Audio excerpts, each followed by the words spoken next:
All right, you guys, now we're on the last problem right here, letter D. And we have the same kind of setup that we had in C. So we're simply going to start the same way. Remember, we're looking for the solution in these two equations. So our first step is to plug this in. We're going to start with 4 parentheses x plus 3. That's multiplication right there. Those are being multiplied. Sort of like your distributive property, but we're not going to worry about that. We just got to be able to type it in.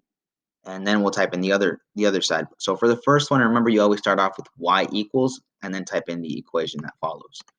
Okay, so we'll go back to the decimals calculator, go back to this first spot, y equals, there it is, 4 parentheses, so use your shift and that 9, and then let me see, I forgot what it was, x plus 3, we'll type that in there, x, whoa, we want that inside the parentheses, x plus 3, and then close that parentheses like that.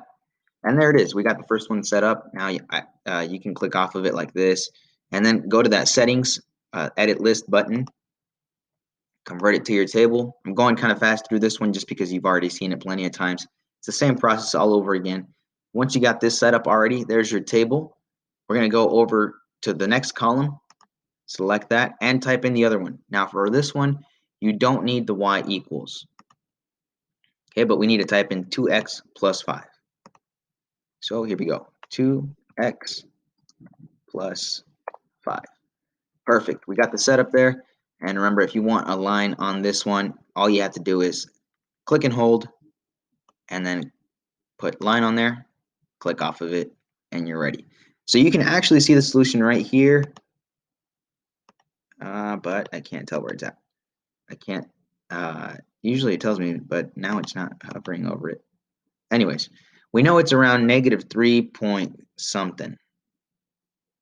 Negative 3 point something right there. I just don't know exactly where it's at. So we're not going to use the graph anyways. We're going to be using the table to find out. So I'm going to try to compare these. Check it out. 4 and 1.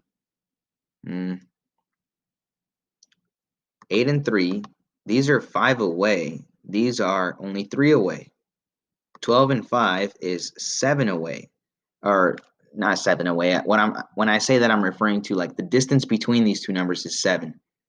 Look at 9 and 20, the distance between those numbers is 11. So the numbers are closer over here in the negative x values. We need to find out if they get closer as we go upward. So here's how we're going to do that. I'm going to shift everything and I'm going to put the 0 here. Yeah, we're going to go like this. We're going to go 0, negative 1, negative 2, negative 3, negative 4, and negative 5. So I changed everything because I wanted to see like what happens in the negative numbers. So we were looking at this right here, 4 and 1, those were 3 away.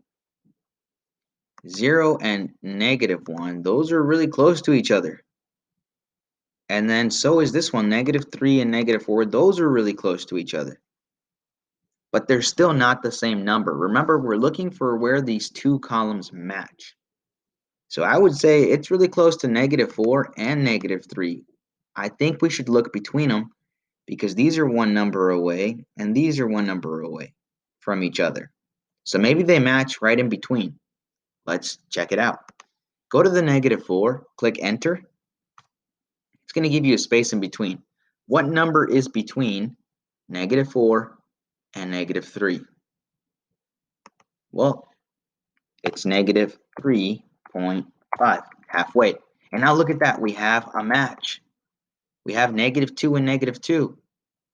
So here's what that's saying. It's saying that the solution for these two equations is when x equals negative 3.5, and that solution will be, they'll match at negative 2.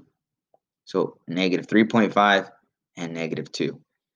Now that you can visibly see the match right there, I need you guys to copy this table into part D.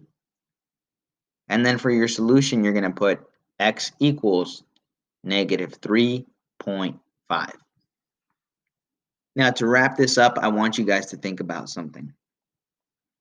When I'm looking for those matching columns in the table, sometimes I have to change the increments in my X value, and sometimes I don't. For example, in that previous one, we didn't really have to change anything. It was just visible right away. The solution was visible right away. There was no need to go by 0.5s or 0.25s or anything like that. But on this one, there was.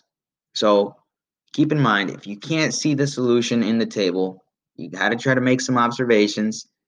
Try to talk to yourself and say, is it going to be up in the negatives? Is it going to be down in the positives? Somewhere in between? Do I have to change it to go by 0.5s or any other sort of smaller decimal? And try to see if you can kind of pinpoint that spot where your solution is going to end up matching up. Okay? Take those tips, take those examples that I did there, and try to apply some of that into the problems that you're about to see in your homework assignment. So that's it for this lesson. Go and try the homework assignment now. Make sure you're using that Desmos calculator to really help you out, and really learn how to use that, because that's going to be helpful in some of the tests that you take when you have to do your state testing. That graphing calculator will really help you out.